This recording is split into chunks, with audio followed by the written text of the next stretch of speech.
کھڑے ہوئے۔ Driving seat پر عدیل تھا جسے گاڑی اچھے طریقے سے ڈرائیو کرنی آتی تھی۔ وہ رشتہ دار جو کہ ساجدہ کے ساتھ آیا تھا وہ تو وہیں پر رہ گیا تھا۔ میرے خیال میں تو اس نے اٹھنے کی کوشش بھی نہیں کی تھی، وہ اس قدر زیادہ سہم گیا تھا۔ عدیل گاڑی ڈرائیو کر رہا تھا اور ہم نے ساجدہ کو گاڑی میں بٹھا لیا تھا۔ ہم چاروں اب اکٹھے ہو چکے تھے۔ ہم سب نے اپنے چہرے پر نقاب پہن رکھا تھا جس کی وجہ سے ہمارے چہرے چھپ گئے تھے۔ ہم چاروں نے لباس بھی ایک ہی طرز کا پہن رکھا تھا جس سے ہم چاروں کی شناخت نہیں ہو سکتی تھی۔ ایک ہی رنگ کے ہم لوگوں نے لباس پہن رکھے تھے اور ایک ہی طریقے کے لباس تھے جو ہم چاروں نے پہن رکھے تھے۔ حتیٰ کہ نقاب بھی ہم لوگوں نے ایک جیسے ہی کر رکھے تھے۔ اگر قد کاٹھی سے یا جسامت سے ہمیں کوئی بڑی گہرائی سے دیکھے تو شاید پہچان سکے، لیکن مجھے پتا تھا کہ ساجدہ جو کہ ہماری ٹیچر تھی وہ ایسا نہیں کر سکے گی۔ اس کے پاس اتنی سنس ہی نہیں ہوگی کہ ہمیں اسے اس چیز کا اندازہ بھی نہیں ہوگا کہ اسے اغوا کرنے والے کوئی اور نہیں بلکہ اسی کے اسکول میں اسی کی کلاس میں پڑھنے والے 4 اسٹوڈنٹ ہیں جنہوں نے اپنی ہی ٹیچر کو اغوا کر لیا تھا۔ میں نے عدیل کو سمجھا دیا تھا کہ وہ کچھ ایسے راستے اختیار کرے کہ جو اس طرف جانے کے لیے ہوں تو صحیح لیکن گھوم پھر کر کے جائے۔ یعنی میں یہ چاہتا تھا کہ ہمیں آسان راستوں پر تلاش نہ کیا جائے، اور اگر ساجدہ کی گمشدگی کا علم ہو بھی جائے تو ہمیں ایسے راستوں پر تلاش نہ کیا جائے کہ جن پر ہم آسانی سے پکڑے جا سکیں۔ اس لیے میں نے عدیل کو ایسے راستوں کے بارے میں بتایا تھا جو کہ اس کالونی کی طرف جاتے تھے جہاں پر عدیل کا گھر تھا، یعنی جس مکان میں ہم ساجدہ کو رکھنا چاہتے تھے۔ لیکن مجھے اس چیز کی فکر لگی ہوئی تھی کہ جو رشتہ دار ساجدہ کے ساتھ آیا تھا، ابھی تک ہمیں یہ پتہ نہیں تھا کہ وہ ساجدہ کا کیا لگتا تھا اور اس کا ساجدہ کے ساتھ کیا رشتہ تھا۔ لیکن بہرحال ہم چاروں ایسے راستے سے نکلے تھے کہ کسی کا باپ بھی ہمیں آسانی سے نہیں پکڑ سکتا تھا۔ آوارہ گردی کا یہ بھی بڑا فائدہ ہوتا ہے کہ جب انسان کوئی آوارہ گرد ہوتا ہے تو اسے بہت سے نئے نئے راستوں کا اور نئی نئی جگہوں کا پتہ چل جاتا ہے۔ لہٰذا ہم کیونکہ چاروں ہی انتہائی آوارہ گرد واقع ہوئے تھے، اس لیے ہمیں وہاں سے نکلنا کچھ مشکل نہیں تھا۔ کافی گھوم گھام کر کے ہم لوگ جو ہے وہ اس کالونی کی طرف نکل گئے تھے کہ جس کالونی میں عدیل کا گھر تھا، یعنی کہ ہم نے اس گھر کے تہہ خانے میں اپنا ڈیرا جمانا تھا۔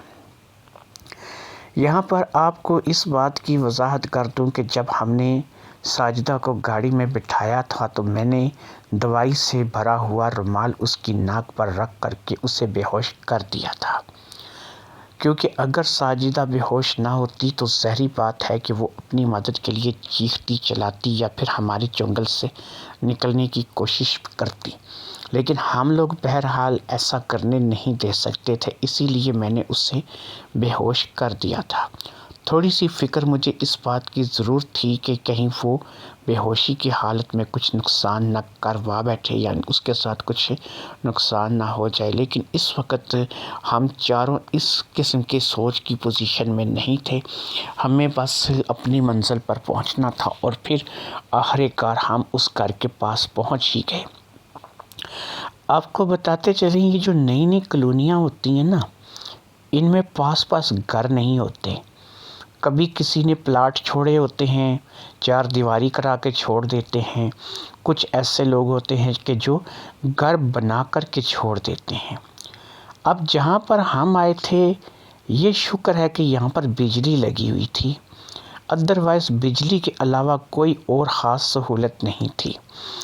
پانی بھی یہاں پر موجود نہیں تھا، اسی لیے ہم جب یہاں پر آئے تھے تو ہم نے اس چیز کے بارے میں سب کچھ سوچ لیا تھا کہ اب ہمارا اگلا لاحقہ عمل کیا ہوگا اور ہم نے کیا کرنا ہے۔ پانی کا انتظام ہم لوگ کر لیں گے، شکر ہے کہ بجلی تھی اور تہہ خانے میں بھی بجلی موجود تھی، تہخانے میں ہم نے اسے رکھنے کا جو فیصلہ کیا تھا اس کے لیے ہم لوگوں نے باقاعدہ سے کچھ سامان جو ہے وہ بھی ارینج کرنا تھا، کیونکہ اسے تہخانے میں زمین پر تو سلایا نہیں جا سکتا تھا یا زمین پر تو اسے رکھا نہیں جا سکتا تھا۔ ہاں، ہم نے یہ ضرور فیصلہ کیا تھا کہ اسے مکمل طور پر باندھ کر رکھیں گے اور اس کا کسی بھی بات کو لے کر کے ذرا سا بھی اعتبار نہیں کریں گے، کیونکہ اس کا ایک اعتبار جو ہے وہ ہماری جان کے لیے بھی اور ہمارے لیے انتہائی نقصان دہ ہو سکتا تھا۔ میرے ایک انکل ہوا کرتے تھے جو کہ اب یہاں نہیں تھے، بیرون ملک چلے گئے تھے۔ انہوں نے مجھے ایک بات سمجھائی تھی جو کہ میں نے اس عمر میں ہی اپنے پلے باندھ لی تھی، اور میں نے ساری زندگی اس بات پر عمل کیا تھا اور اس کا میں نے بہت فائدہ دیکھا تھا۔ انہوں نے مجھے ایک بات بتائی تھی، اور وہ بات پتہ کیا تھی؟ انہوں نے کہا تھا کہ بیٹا، بات یہ ہے کہ جہاں پر اعتبار کرو گے وہیں مار کھا جاؤ گے۔ لہٰذا میں نے اس دن سے اس بات کو اپنے ذہن میں بٹھا لیا تھا، نہ میں خود اعتبار کسی پہ کرتا تھا، اور ایسی ہی ٹریننگ میں نے اپنے دوستوں کی بھی کر رکھی تھی۔ ہم لوگ واقعی میں کسی پہ اعتبار نہیں کرتے تھے۔ ہم 15 16 سال کے 17 سال کے لڑکے تھے، لیکن انتہائی چالاک اور انتہائی زیرک تھے، دنیا کو اچھے طریقے سے سمجھتے تھے۔ آپ کو بتائیں، اسکول، کالج، یونیورسٹی انسان کو بہت کچھ سکھاتی ہے، لیکن یقین کریں اس سے زیادہ ڈبل انسان کو دنیا داری، حالات اور موقع سکھاتے ہیں۔ ہم لوگوں کے ساتھ بھی یہی تھا۔ ہم پڑھائی میں تو نالائق تھے۔ اگر ہم لوگ اچھے طالب علم بننا چاہتے تو اس میں مسئلہ نہیں تھا، ہم لوگ بھی اپنی پوزیشنیں اول دوئم سوئم لا سکتے تھے، یعنی اچھی پوزیشن پہ آ سکتے تھے، لیکن ہم لوگوں کی جو ذہنی صلاحیتیں تھیں یہ پڑھائی کی بجائے کسی اور جانب رواں دواں تھیں، اور ہم جس جانب بھی رواں دواں تھے ہم اپنی زندگی سے بہرحال اس وقت مطمئن تھے۔ بہرحال میں آپ کو بتا رہا تھا کہ ہم وہاں پر اس گھر میں پہنچ چکے تھے جس کے تہخانے میں ہمیں اب ڈیرے جمانے تھے۔ یہاں پر آ کر کے ہم لوگوں نے تہخانے میں نیچے اتر کر سب سے پہلے تو ایک چیز کا انتظام کیا، اور وہ تھا کہ ہم نے زمین پر ایک بستر بچھا دیا۔ یہ زمین پر جو بستر بچھایا گیا اس کے لیے بھی آپ کو بتاتے چلیں کہ اوپر جو کمرے بنے ہوئے تھے اس گھر کے اوپر، وہاں پر کچھ ایسی چیزیں پڑی تھیں کہ جن کو ہم بستر بچھانے کے لیے استعمال کر سکتے تھے، لہٰذا ہم نے کچھ دریاں چٹائیاں بچھا کر کے اس کے اوپر کچھ ہم نے اس قسم کی چیزیں، گدے، رضائی وغیرہ رکھ کے ایک بستر بنا دیا تھا۔ یہ بستر اب مستقل ساجدہ کا بستر ہونے والا تھا۔ ہم نے دیوار کے ساتھ بستر لگا کر کے اس دیوار کے ساتھ ہم نے کیا کیا تھا کہ بستر لگانے کے بعد اس دیوار کے ساتھ ہم نے ایک سنگل باندھ دی تھی، جو کہ ہم نے دیوار میں سوراخ کر کے بڑے اچھے طریقے سے ڈرل کی مدد سے وہاں پر اس دیوار کے ساتھ ایک سنگل منسلک کر دی تھی۔ ڈرل بھی یہاں پر اس گھر میں موجود تھی، کیونکہ مستری مزدوروں کے کچھ سامان ابھی بھی اس گھر میں پڑے ہوئے تھے، لہٰذا ہم نے سامان کا استعمال کیا تھا، اور ڈرل مشین کے ذریعے سے ہم نے سوراخ کرنے کے بعد دیوار میں سنگل کو اس طریقے سے پھنسا دیا تھا کہ اس سنگل کے ساتھ ہم نے بے ہوش ہوئی ساجدہ کے ہاتھوں کو اچھی طریقے سے باندھ دیا تھا۔ اس کے دونوں ہاتھ ہم نے دیوار میں لگی سنگل کے ساتھ باندھ دیے تھے، یعنی ایک طرف بھی ہم نے سنگل کے ساتھ اسے باندھا تھا اور دوسری طرف بھی اسے سنگل کے ساتھ باندھا تھا۔ ہاں، ہم نے اتنی اسے سہولت ضرور دیکھی تھی کہ وہ لیٹ سکتی تھی، اٹھ کر بیٹھ سکتی تھی، لیکن وہ یہاں سے بھاگ نہیں سکتی تھی۔ راشد نے مشورہ دیا اس کی ٹانگوں کو بھی کسی چیز سے باندھ دینا چاہیے۔ میں نے کہا نہیں، یہ اب یہاں سے کہیں بھاگ نہیں سکتی، اور اس میں اتنی طاقت بہرحال نہیں کہ یہ دیوار میں لگے یہ سنگل توڑ سکے، اس لیے کیونکہ بہرحال جو بھی ہے یہ ایک لڑکی ہے اور اتنی طاقتور نہیں ہے کہ یہ یہاں سے نکل بھاگے۔ دوسرا یہ ہے کہ اس تہخانے کا دروازہ باہر سے بند کریں گے، اور اس تہخانے سے کوئی بھی آواز، تم لوگ خود بتاتے ہو کہ جتنی مرضی زور کی ہو وہ باہر نہیں جاتی۔ اب ہمیں کرنا کیا تھا کہ اگلا مرحلہ یہ تھا کہ ہم میں سے کسی ایک کو ہی یہاں پر رکنا تھا۔ یہ کام عدیل نے اچھا کیا تھا کہ وہ کھانے کا سامان لے آیا تھا اور 1-2 بوتلیں پانی کی بھی ہمیں اس کی گاڑی سے مل گئی تھی جو کہ عدیل نے ہی رکھ لی تھی، لہٰذا 1-2 بوتلیں پانی کے ساتھ ہی ہمیں یہاں پر رات کو رکنا تھا، لیکن کسی ایک کو رکنا تھا۔ عدیل کو واپس بھیجنا ضروری تھا کیونکہ عدیل نے گاڑی بھی واپس کرنی تھی اور گھر بھی پہنچنا تھا تاکہ اپنے آپ کو سچا ثابت کر سکے کہ بھئی میں تو گھر پہ تھا اور گاڑی میں لے کر گیا تھا تو میں اس کو تھوڑی دیر کے لیے سیر سپاٹا کر کے واپس آ گیا۔ ویسے بھی گاڑی کی نمبر پلیٹ بدلی جا چکی تھی اور گاڑی کا صرف رنگ ہی رنگ تھا جو کہ اس کی پہچان کا سبب بنتا تھا۔ وہ ایک کیری ڈبہ تھا اور کیری ڈبے عموماً زیادہ تر ایک ہی کلر کے ہوتے ہیں، تو وہ بھی تقریباً شہر میں پھرتے ہزاروں کیری ڈبوں کی طرح ہی ایک کیری ڈبہ تھا جسے صرف رنگ سے شناخت نہیں کیا جا سکتا تھا۔ اوپر سے ہمارے حلیے یا ہمارے کپڑے یا ہمارے جوتے ان سے بھی ہماری شناخت نہیں ہو سکتی تھی کیونکہ ہم چاروں نے ایک ہی جیسا انتظام کر رکھا تھا۔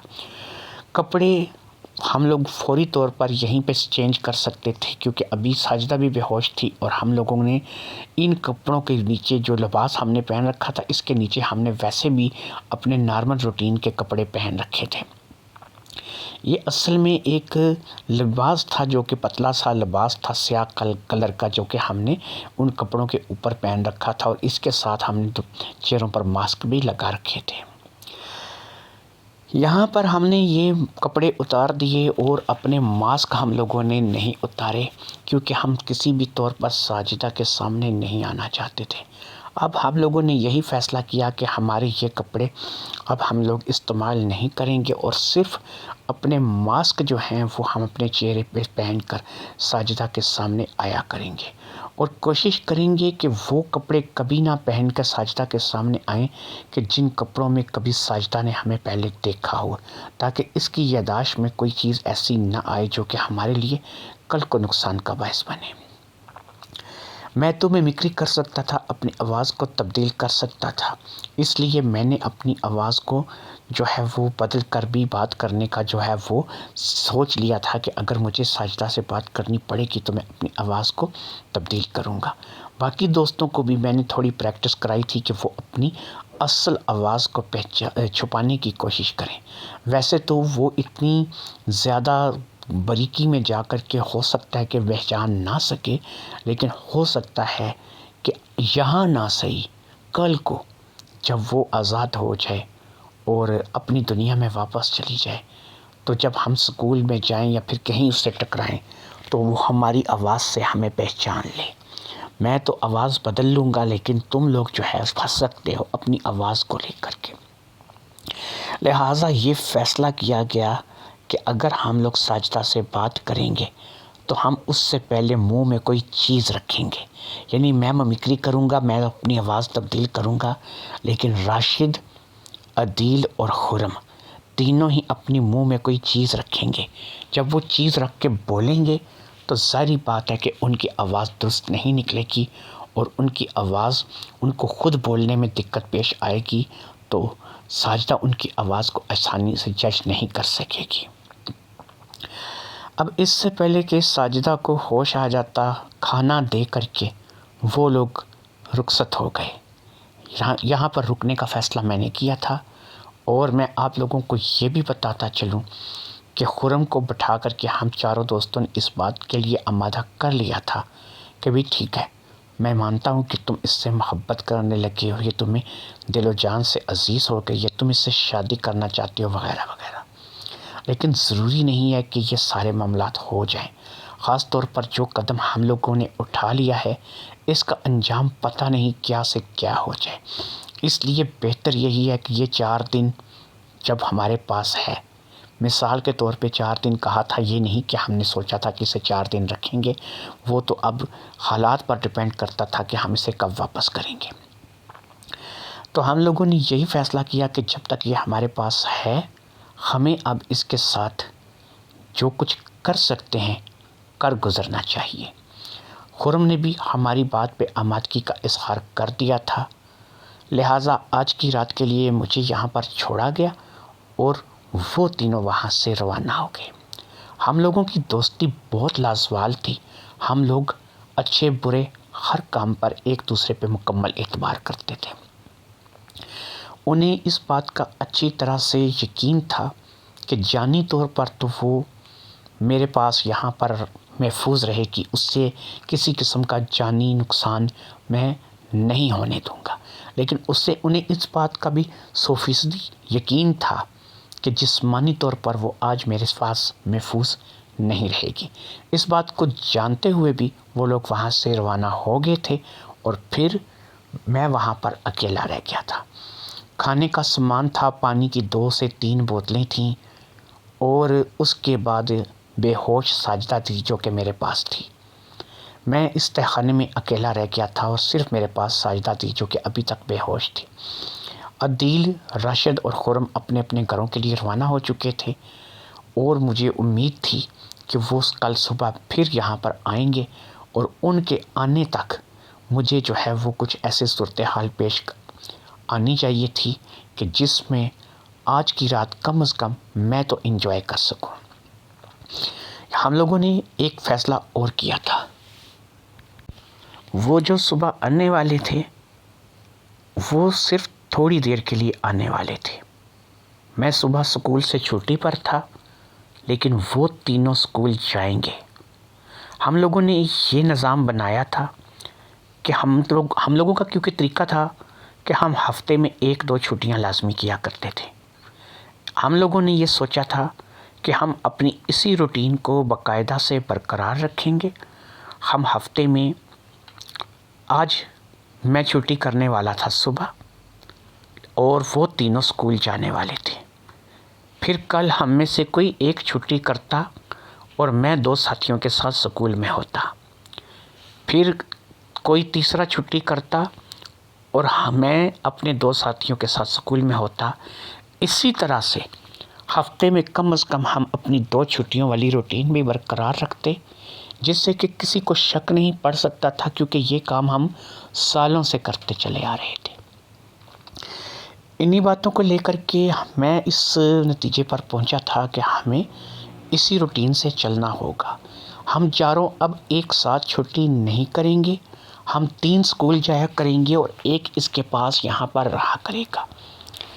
اب رہ گیا تھا کہ اپنا ذاتی گھر، اپنے والدین، اپنے بہن بھائی کہ ہم ان کو کیسے مطمئن کریں گے کہ ہم کہاں پر ہیں. تو اس کے لیے میں آپ کو بتاتا چلوں کیونکہ ہم لوگ لفنڈر پہلے سے تھے تو کبھی کبھی ایسا ہوتا تھا کہ ہم میں سے کوئی دوست کسی دوسرے کے پاس رک جایا کرتا تھا تو ہمارے گھر والوں کو ہماری کوئی پریشانی زیادہ نہیں ہونے والی تھی کیونکہ جو 3 لوگ سکول جاتے وہ سوتے بھی رات کو اپنے گھر جا کر کے اور پھر اگلے دن صبح ان میں سے 2 میرے پاس آتے اور مجھے لے کر کے چلے جاتے اور پھر ان میں سے ایک یہاں پر رہ جاتا. اسی طریقے سے ہم نے اپنی پوری اسکیم بنا لی تھی کہ ہمیں ایسے طریقے سے اب دنیا داری میں رہنا تھا کہ ساجدہ کے اغوا کا ہم پہ کوئی شک نہ کر سکے. ہم اپنے اس معاملات میں کس حد تک کامیاب ہونے والے تھے یہ تو نہیں پتا تھا لیکن بہرحال احتیاط ضروری تھی اور میں کسی پر اعتبار نہیں کر سکتا تھا. کافی دیر تک اسی طرح کی سوچ و بچار میں کافی وقت گزر گیا. ساجدہ کو ابھی تک ہوش نہیں آیا تھا. مجھے بھوک لگی تھی زوروں کی اور میں اس انتظار میں تھا کہ وہ جاگ جائے تو میں اسے اپنے ساتھ کھانے کی دعوت دوں اور ہم دونوں اکٹھے کھانا کھا لیں. لیکن مجھے وہ جاگتی ہوئی معلوم نہیں ہو رہی تھی اس لیے میں نے یہی مناسب سمجھا کہ میں خود کھانا کھا لوں کیونکہ کھانا کھاؤں گا تو دماغ اچھے طریقے سے سوچنے کے قابل ہوگا اور میں کچھ کام کر سکوں گا. اس دوران میں نے اسے تھوڑی سی ہلا جلا کر اٹھانے کی کوشش کی تھی لیکن وہ اس قدر گہری بے ہوشی میں تھی کہ اسے ہوش نہیں آیا تھا. ہاں اتنا میں نے کنفرم کر لیا تھا کہ اس کی سانسیں چل رہی تھیں اور وہ باقاعدہ زندہ تھی اور کسی قسم کا جانی نقصان اس کو نہیں تھا. بہرحال میں نے اب جو فیصلہ کیا تھا کہ میں کھانا کھا لوں تو اس فیصلے پر میں نے عمل کرنے کا سوچ لیا تھا اور پھر میں نے اپنے حصے کا کھانا نکال کے ڈالا اور میں کھانا کھانے لگا۔ میں کھانا کھا کر بھی فارغ ہو گیا، لیکن ابھی تک ساجدہ کو ہوش نہیں آیا تھا۔ پانی پی چکا تھا، کھانا کھا چکا تھا۔ پانی کو لے کر کے میرے ذہن میں ایک خیال آیا کہ مجھے پانی سے اس کے منہ پر پانی کے کچھ چھینٹے مارنے چاہیے، شاید اس سے یہ جلدی ہوش میں آ جائے۔ لہٰذا میں نے اس کے پانی کے چھینٹے منہ پر کیا مارنے تھے، میں نے باقاعدہ اپنے چلو میں پانی لے کر کے اس کا پورا منہ ہی اچھے طریقے سے دھلا دیا۔ چلو اسی بہانے اس کے منہ کو میں نے چھو بھی لیا تھا۔ پانی کے واقعی ہی کچھ اثرات ظاہر ہوئے اور وہ تھوڑی تھوڑی کسمسانے لگی۔ ایسا لگتا تھا جیسے وہ ہوش میں آنے کے مراحل سے گزر رہی ہے۔ پھر اس نے ایک دم سے آنکھیں کھول دیں۔ اس نے آنکھیں کھول دیں اور وہ ایسے دیکھ رہی تھی کہ جیسے یہ جگہ اس کے لیے کوئی بہت ہی انجان سی جگہ ہو۔ ظاہری بات ہے، جگہ تو انجان ہی تھی اور اس جگہ سے زیادہ میں انجان تھا۔ آپ کو بتاؤں کہ میں اس وقت اس لباس میں تو نہیں تھا جس میں نے اسے اغوا کیا تھا، لیکن میرے نقاب ابھی بھی میرے چہرے پر ہی لگا ہوا تھا۔ وہ کسی بھی طور پہ میرا نقاب نہیں اتار سکتی تھی کیونکہ اس کے دونوں ہاتھ سنگل سے بندھے ہوئے تھے۔ وہ ہوش میں آ چکی تھی، لیکن اس کا دماغ میرے خیال میں ابھی تک پوری طرح سے ہوش میں نہیں آیا تھا، اس لیے وہ کافی دیر تک کبھی پلکیں جھپکا کے کبھی سر کو دائیں سے بائیں کر کے ادھر ادھر دیکھتی رہی۔ ایسے بالکل دیکھ رہی تھی جیسے وہ کوئی پتھر کی مورتی ہو اور وہ بالکل اپنے آر پار دیکھتی چلی جا رہی ہے۔ اسے شاید کچھ سمجھ میں نہیں آ رہا تھا کہ اس کے ساتھ کیا ہو چکا ہے یا کیا ہونے والا ہے۔ پھر میں نے ایک دفعہ پھر پانی لے کر کے اس کے منہ پر سے اچھی طرح پانی کے چھینٹے لگائے تو اس کو تھوڑا سا ہوش آیا۔ اب جیسے ہی اسے ہوش آیا تو اسے صورتحال کی سنگینی کا اندازہ ہوا اور اسے پتہ چلا کہ وہ کسی جگہ پھنس چکی ہے، اور نہ صرف کہ پھنس چکی ہے بلکہ بہت بری طرح پھنس چکی ہے۔ اس تہہ خانے میں ویسے تو روشنی تھی کیونکہ میں نے آپ کو بتایا کہ یہاں پہ لائٹ کا انتظام تھا، لیکن ہم نے جان بوجھ کر یہاں پہ کوئی زیادہ تیز لائٹ کا بلب جلانا مناسب نہیں سمجھا تھا۔ ویسے تو یہ تہہ خانہ تھا، یہاں سے روشنی باہر نہیں جا رہی تھی، لیکن پھر بھی میں نے یہاں پر 0 واٹ کا بلب لگایا تھا تاکہ اس 0 واٹ کے بلب میں میں اپنے ساتھیوں کو اور ساجدہ کو دیکھ بھی سکوں اور ان سے بات بھی کر سکوں اور وہ بھی مجھے دیکھ سکیں اور مجھ سے بات کر سکیں، لیکن زیادہ روشنی نہ ہو۔ اس 0 واٹ کے بلب نے، اس تہہ خانے نما کمرے نے اور اس ساری صورتحال نے ساجدہ کو بے حد خوفزدہ کر دیا تھا۔ یہاں پر ایک چیز کا میں آپ کو اور بتا دوں کہ ساجدہ کے منہ میں ہم نے روئی ٹھونسی تھی کہ وہ بات نہ کر سکے۔ اب جب کہ وہ ہوش میں آ چکی تھی تو میں نے اس کے منہ کے اندر سے روئی نکالنے کا فیصلہ کر لیا تھا، کیونکہ بقول عدیل کے کہ اگر یہاں پر کوئی بندہ زور زور سے چلائے بھی تب بھی اس تہہ خانے سے آواز باہر نہیں جاتی تھی، اس لیے مجھے اس چیز کا خدشہ نہیں تھا کہ اگر وہ چلائے گی، وہ شور کرے گی تو یہاں سے آواز باہر چلی جائے گی۔ لہٰذا میں مطمئن تھا، لہٰذا میں نے اس کے منہ کے اندر سے وہ روئی نکال دی تھی۔ روئی نکالنے کے بعد اس کا سانس کافی بہتر ہوا اور وہ اب پہلے سے کافی زیادہ اچھے طریقے سے جو ہے وہ دکھائی دے رہی تھی۔ ایسا لگ رہا تھا کہ اب وہ واقعی پورے طور پر ہوش میں آ چکی ہے۔ ہوش میں آتے ساتھ ہی اس نے رونی سی شکل بنائی اور گگیائے ہوئے لہجے میں مجھے پوچھا، میں کہاں ہوں؟ تم کون ہو؟ اور تم لوگ مجھے یہاں کس لیے لائے ہو؟ کون ہو تم لوگ؟ تو میں نے کہا پہلی بات تو یہ ہے محترمہ، آپ ابھی مکمل طور پہ ہوش میں آئیں، تم لوگ آپ کہہ رہی ہو تو آپ کو سامنے تو اس وقت صرف میں کھڑا ہوں۔ تو کہنے لگی نہیں، جب تم لوگوں نے مجھے اٹھایا تھا تو تم لوگ زیادہ تھے، تو اب یہ ہے کہ تم لوگ بتاؤ کہ تم لوگ کون ہو، مجھے یہاں پہ کیوں لے کر کے آئے ہو؟ تو میں نے کہا دیکھو بھی بات یہ ہے، تم روو گڑ گڑاؤ یا جو برسی کہو، تمہیں لائے ہیں تو لانے کا کچھ نہ مقصد تو ہوگا۔ اب مقصد یہ ہے کہ تم ہمیں اچھی لگتی ہو اور تمہیں کسی طریقے سے بھی ہم حاصل نہیں کر سکتے۔ اگر ہم دنیا داری میں رہ کر کے تمہارا رشتہ مانگیں، یہ کریں، تو یہ بڑے لمبے تردد ہیں اور ہم ان تردد میں نہیں پڑنا چاہتے۔ لہٰذا ہم نے یہی فیصلہ کیا کہ ہمارا مقصد تو تمہیں حاصل کرنا ہے، تو ہم تمہیں اس طریقے سے حاصل کر لیتے ہیں۔ کہنے لگی نہیں میں جو ہے تم میرے پاس مت آنا، میرے ساتھ کچھ مت کرنا، مجھے گھر چھوڑ دو، مجھے پلیز چھوڑ دو، مجھے چھوڑ دو۔ اسی طریقے سے منتیں ترلے کرنے لگی۔ میں نے کہا دیکھو بھی بات یہ ہے، منتیں ترلے کرنے سے کچھ نہیں ہوگا۔ اب اگر تم منتیں ترلے کرو گی، تم کیا سمجھتی ہو کہ ہم تمہیں چھوڑ دیں گے؟ نہیں چھوڑیں گے۔ ہو سکتا ہے کہ تم جتنی زیادہ منت سماجت کرو، ہم اتنا زیادہ وقت یہاں پہ تمہیں رکھیں، اور ہو سکتا ہے ہم تمہیں چھوڑیں بھی نہ۔ اب سمپل سی بات ہے، میں تمہیں ایک آفر دیتا ہوں، اگر تم ساری زندگی کے لیے یہاں پر اسی تہہ خانے میں بند رہنا چاہتی ہو تو پھر تم اپنی مرضی کرو، لیکن اگر تم ساری زندگی یہاں اس تہہ خانے میں بند نہیں رہنا چاہتی تو ہم جیسا کہتے ہیں ہماری بات کو مانتی چلی جاؤ۔ جب تم ہماری بات کو مانتی چلی جاؤ گی تو پھر ہم تمہیں چھوڑ دیں گے، تمہیں تمہارے گھر بھیج دیں گے، لیکن اگر تم ہماری بات کو نہیں مانو گی تو پھر تم یہی رہو گی، اور پھر تمہیں ہم یہاں پر ساری زندگی رکھیں گے اور تمہیں کبھی بھی نہیں چھوڑیں گے۔ کہنے لگی تم لوگوں کی بات کیا ہے؟ میں نے کہا بتا دیں گے، بات بھی بتا دیں گے، لیکن میرے خیال میں تمہیں بھوک لگ رہی ہوگی، تم ویسے بھی کافی بے ہوشی کے بعد اٹھی ہو تو کھانا کھانے کی تمہیں طلب ہوگی، تو اچھے بچوں کی طرح کھانا کھا لو، سب سے پہلے کھانا کھا لو، اس کے بعد بات کرتے ہیں۔ کہنے لگی نہیں مجھے کھانا نہیں کھانا، مجھے بھوک نہیں ہے۔ تو میں نے کہا دیکھو نا اب تم ضد کر رہی ہو، تو میں یہی کہہ رہا ہوں کہ ضد مت کرو، کھانا کھا لو اور اپنا جو ہے وہ اس کے بعد بات کرتے ہیں کہ تم نے کیا کرنا ہے اور ہم نے کیا کرنا ہے۔ اس نے ادھر ادھر چاروں طرف تہہ خانے میں نظر دوڑائی، اور جب اسے کوئی فرار کا راستہ نظر نہیں آیا تو اس نے چپ چاپ سے کھانا کھانے کے لیے آمادگی ظاہر کر دی۔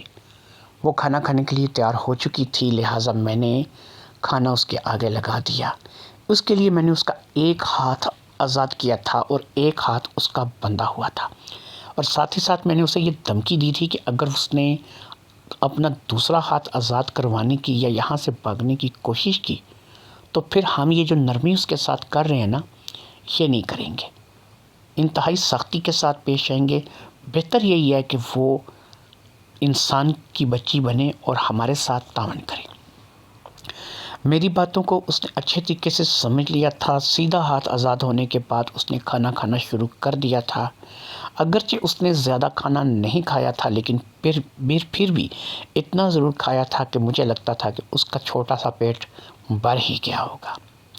کھانا کھانے کے بعد اس کی رضامندی سے میں نے برتنوں کو اٹھا کر کے وہاں سے سائڈ پر کر دیا، اسے پانی وغیرہ دیا، اور پھر سے میں نے اس کا وہ دایاں ہاتھ جو آزاد کیا تھا اس کو دوبارہ سے باندھ دیا۔ میں کسی قسم کا رسک نہیں لینا چاہتا تھا۔ اب میں اس سے ادھر ادھر کی باتیں کرنے لگا اور اسے یہ یقین دلانے لگا کہ ہم لوگ اس کے بہرحال دشمن نہیں ہیں، اس کے ہمدرد ہیں۔ ہاں یہ ہے کہ ہم اس پہ لٹو ہو گئے ہیں اور ہمیں اس سے عشق ہو گیا ہے جنون کی حد تک۔ تو اسی قسم کی باتوں میں کافی وقت گزر گیا، اور پھر اب رات کو میں نے اندازہ لگایا تو رات بھی تقریباً آدھی سے زیادہ بیت چکی تھی۔ لڑکی پاس تھی، اکیلی تھی، اور میں بھی یہاں پہ اکیلا تھا، تہہ خانہ تھا، دوستوں نے صبح آنا تھا، تو اب میں یہ موقع ضائع تو نہیں کر سکتا تھا۔ اوپر سے بستر بھی ہمارے پاس ایک ہی تھا، اور وہی بستر جو ہے وہ میں نے زمین پر بچھا دیا تھا جس پہ میں نے اسے باندھ کر رکھا ہوا تھا۔ دوستوں نے صبح آنا تھا اور صبح میں نے اسکول جانا تھا، اور کل یہاں پہ کسی اور کی ڈیوٹی ہونی تھی۔ آج جو فائدہ میں نے اٹھانا تھا کل وہ اس نے اٹھانا تھا جو جہاں پہ ڈیوٹی پہ ہونا تھا، لہٰذا میں نے بھی فائدہ اٹھانے کا پورا سوچ لیا تھا، اور اب فائدہ اٹھانے کے علاوہ کوئی چارہ بھی نظر نہیں آ رہا تھا۔ رسک بہت بڑا لے چکے تھے ہم چاروں لوگ، لیکن اب ہم کیا کر سکتے تھے؟ جب رسک لے لیا تھا تو پھر اب جو بھی ہوگا دیکھا جائے گا۔ لہٰذا میں نے اب وہی سب کچھ کرنے کا فیصلہ کر لیا تھا جن کاموں کے لیے ہم اسے یہاں پر لے کر کے آئے تھے، اور پھر آہستہ آہستہ میں اپنی کوششوں میں کامیاب ہونے لگا، اور پھر میری کوششیں بڑھتی چلی گئیں، اور پھر اسی طریقے سے ہماری وہ رات گزر گئی اور رات کی صبح ہو گئی۔ صبح ہی وہ تینوں آ گئے تھے، اور جیسے ہی وہ آئے تھے انہوں نے ہمیں انٹرنیشنل حالت میں سوتے ہوئے دیکھا تھا۔ یعنی رات کو میں انٹرنیشنل حالت میں ہی سو گیا تھا اور وہ بھی انٹرنیشنل حالت میں ہی سو رہی تھی۔ وہ آئے تو ان کے چہرے پر مسکراہٹ بھی تھی اور اپنی کامیابی کے